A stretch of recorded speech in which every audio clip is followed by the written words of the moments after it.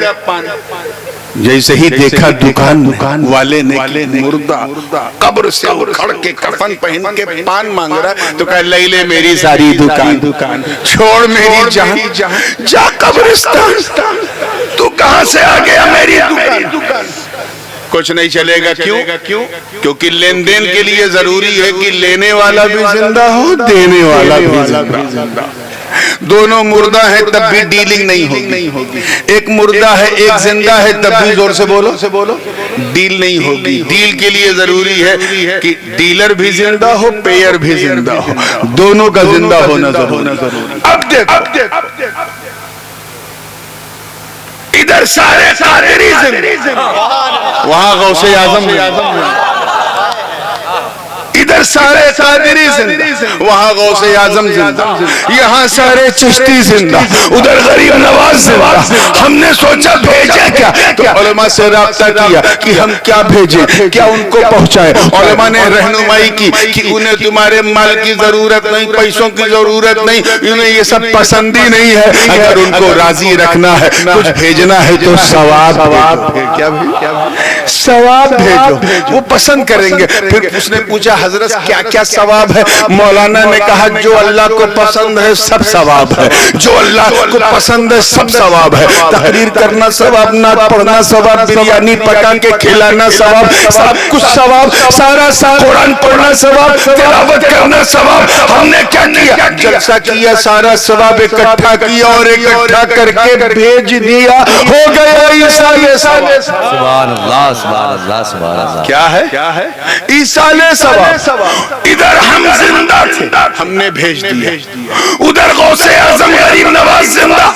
انہوں نے کہا ارے یہ زمین پر رہ کر میری پسند جانتا, یہ گنہگار سیاہ کار, لیکن اس سے مجھ سے اتنا ہے پیار کہ میری پسند جانتا.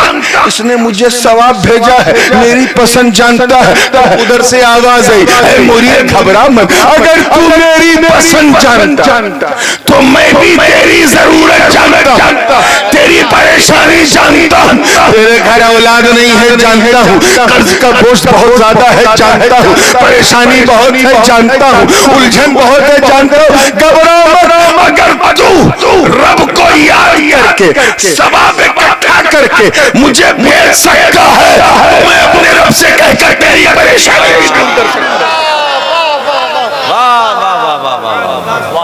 تو ادھر ہم زندہ, ہم نے بھیجا, ادھر وہ زندہ, انہوں نے لوٹا بھیجا.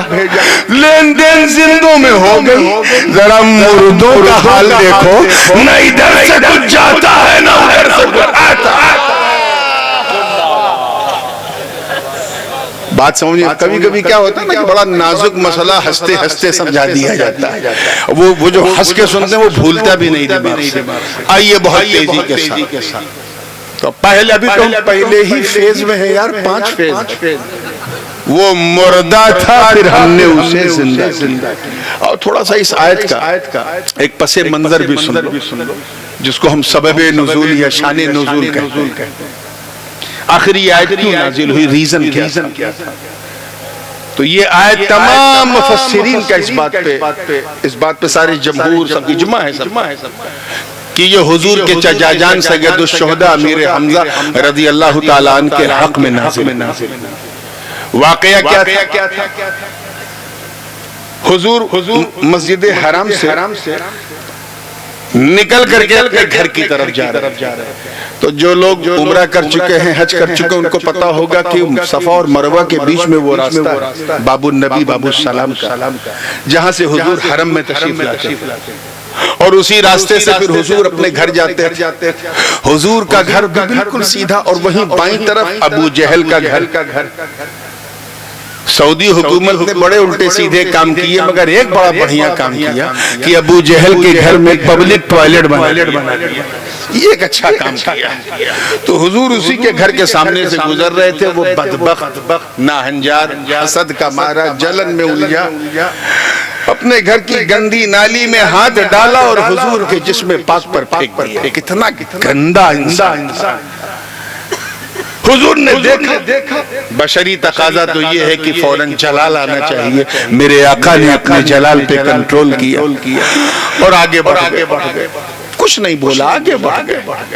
لیکن ایک دیکھنے والے نے دیکھ لیا، یہ پورا ایپیسوڈ دیکھ لیا، اور وہ کوئی اور نہیں حضرت امیر حمزہ رضی اللہ تعالیٰ عنہ کا غلام تھا۔ وہ فوراً بھاگا۔ یہ اس زمانے کی بات ہے جب حضرت امیر حمزہ ایمان کی حالت میں نہیں تھے، یہ ذہن میں رکھیے، کلمہ نہیں پڑھا تھا، ایمان کی حالت میں نہیں تھے۔ فوراً بھاگا اور کہا، اے ابو یعلا، یہ بتاؤ کہ آپ کو اپنے پریوار میں سب سے زیادہ پیار کس سے؟ تھوڑی دیر سوچے، مسکرائے، کہیں میری بات تو نہیں مانتا وہ، لیکن مجھے سب سے زیادہ پیار اپنے بھتیجے محمد ابن عبداللہ سے۔ سبحان اللہ سبحان اللہ۔ کہ اچھا کتنا پیار، بہت زیادہ پیار۔ کہ اگر کوئی آپ کے بھتیجے کو الٹا سیدھا کہے تو اگر میرے سامنے کہے گا تو میں اس کا منہ توڑ دوں، اگر کوئی اس کے اوپر گندگی پھینکے تو کہ سچ بتاؤں اگر اس نے گندگی پھینکی ہے تو میں اس کے وجود کو نقصان پہنچا دوں گا، یعنی اس کا قتل کر دوں گا۔ اتنا سننا تھا، تب تک اس غلام نے کہا کہ ابو جہل نے آپ کے بھتیجا وہ جا رہا تھا، گزر رہا تھا، اس پر کیچڑ پھینکا گندا۔ حضرت امیر حمزہ نے فرمایا، سچ بتا تو نے اپنی آنکھ سے دیکھا؟ کہا میں نے دیکھا۔ چل میرے ساتھ ابو جہل کے گھر کی۔ ایک بات یاد رکھیے گا، پورا مکہ ابو جہل سے ڈرتا، وہ مکے کا ڈان تھا۔ کون تھا؟ ڈان تھا، پورا مکہ کانپتا، مگر وہ خود حضرت امیر حمزہ سے بہت ڈرتا۔ اب سوچو اس وقت امیر حمزہ کا عالم کیا ہوگا۔ چل میرے ساتھ۔ اپنے جوتے بوٹ کی نوک پر دروازے کو لات مارا اسے زور سے اور کہا نکل بدبخت۔ ابو جہل نے جیسے ہی حضرت امیر حمزہ کا چہرہ دیکھا تو بھیگی بلی بن کے آیا، کہا ہاں سردار کیا معاملہ، کیوں ایسا کر رہے ہو، کیا بات ہے؟ کہا سچ بتا، کیا تو نے میرے بھتیجے کے جسم پہ گندگی پھینکی ہے؟ تو اس نے گواہ بغل میں دیکھا کھڑا ہے تو جھوٹ تو بول نہیں سکتا تھا کہ ہاں پھینکی ہے، لیکن وہ بھی تو ہمارے معبودوں کے بارے میں الٹا سیدھا کہتا ہے۔ وہ کہتا ہے لات و منات عزا ہبل کی پوجا مت کرو، یہ نہ کرو، وہ نہ کرو، تو میں نے پھینکا تو کیا کہہ دیا؟ کہا پہلے تو یہ بتا کہ تو نے پھینکا ہے کہ نہیں، کہاں پھینکا؟ اتنا کہنا تھا، جلال میں دل ملائے امیر حمزہ۔ ابو جہل کی آنکھوں میں آنکھیں ڈال کے کہا کہ سن، تو یہی کہتا ہے نا کہ میرا بھتیجا ان معبودان باطل کا انکار کرتا ہے، تو سن کیا غلط کرتا؟ صحیح تو کرتا ہے۔ ارے تو اس کو پوجتا ہے جسے تو بناتا ہے، وہ اسے پوجتا ہے جس نے اسے بنایا۔ اور سن، تو مجھے کیا روکے گا؟ حدیث کی الفاظ ہیں، امیر حمزہ نے آسمان کی طرف سر کیا اور کہا زمین و آسمان گواہ ہو جا، میں اللہ کے رسول محمد ابن عبداللہ کے سب سے جانی دشمن کی آنکھوں میں آنکھیں ڈال کے کہہ رہا ہوں، اشہد ان لا الہ الا اللہ و اشہد ان محمد عبدہ ورسولہ۔ سبحان اللہ سبحان اللہ سبحان اللہ، واہ واہ واہ واہ۔ تو مفسرین فرماتے ہیں کہ وہ جو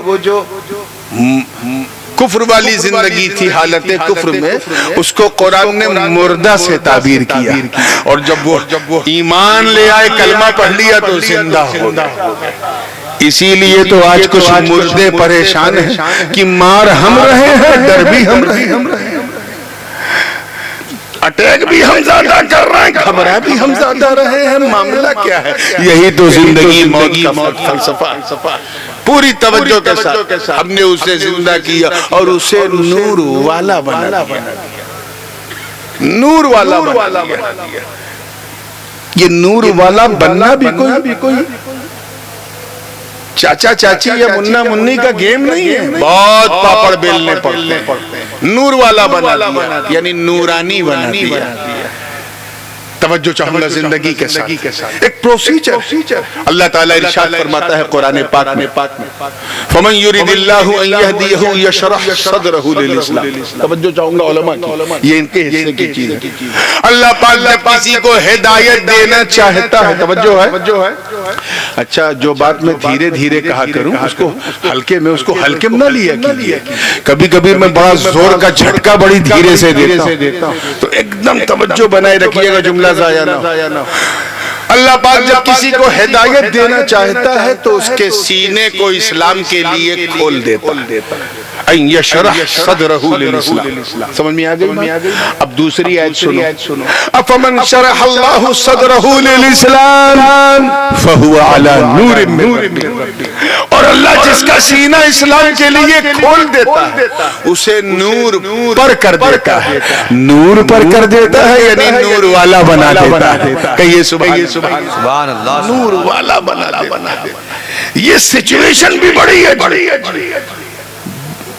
کیفیت دیکھ. اللہ تعالیٰ نے اپنے محبوب کو سارا اختیار دے دیا کہ یہ محبوب اب یہ ڈیوٹی آپ کی، میں نے ساری زمین آپ کو دے دی، اب ڈسٹریبیوشن آپ کو کرنا ہے. تفصیل میں جانے کا موقع نہیں ہے، میں تھوڑا سا کیونکہ رات زیادہ ہو گئی ہے، بات بھی زیادہ ہو گئی ہے، اس لیے میں ایک ایسی مثال دے دوں کہ اگر کوئی یہ سوچ کے آیا ہوگا کہ میں کچھ نہیں سمجھوں گا تو انشاءاللہ وہ بھی سمجھ کے اٹھے گا اس بوڑھی رات میں. سبحان اللہ. آپ لوگوں میں سے اکثر لوگ تو کسان ہوں گے نا، تو یہی کسانی مثال.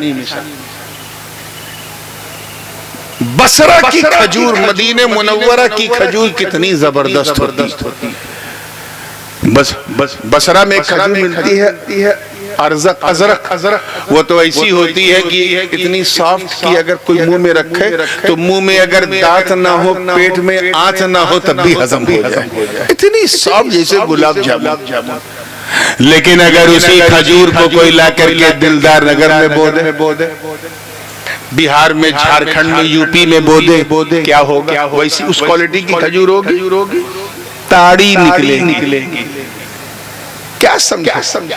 یہی نا کہ ایک اچھی زمین کے ساتھ ساتھ اس کے انوکول بیج ہونا ضروری. پنجاب کا باسمتی شاندار ہوتا، بے مثال ہوتا، لیکن اگر اسے بنگال میں بو دیا جائے تو وہ باسمتی چھوٹا بھی ہو جائے گا، ذرا موٹا بھی ہو جائے گا. اس کا مطلب یہ نہیں کہ بنگال کی زمین خراب. اسی بنگال میں تم چائے بو کے دیکھو، گیہوں بو کے دیکھو، ایک نمبر پیدا. تو کرشی وگیان کے ودیارتھیوں کو، باٹنی کے سٹوڈنٹس کو یہی بتایا جاتا ہے کہ جب کوئی بیج بونا ہو تو پہلے دیکھو کہ جلوایو اس کے انوکول ہے کہ نہیں، زمین اس کے حساب سے برابر ہے کہ نہیں، کیونکہ جو جیسی بیج ہو اسی کے حساب سے زمین ہونی چاہیے. یہ سمجھ میں آ گیا نا؟ باقی یہ سبجیکٹ ایسا ہے کہ مجھ سے زیادہ تو آپ سمجھتے ہو.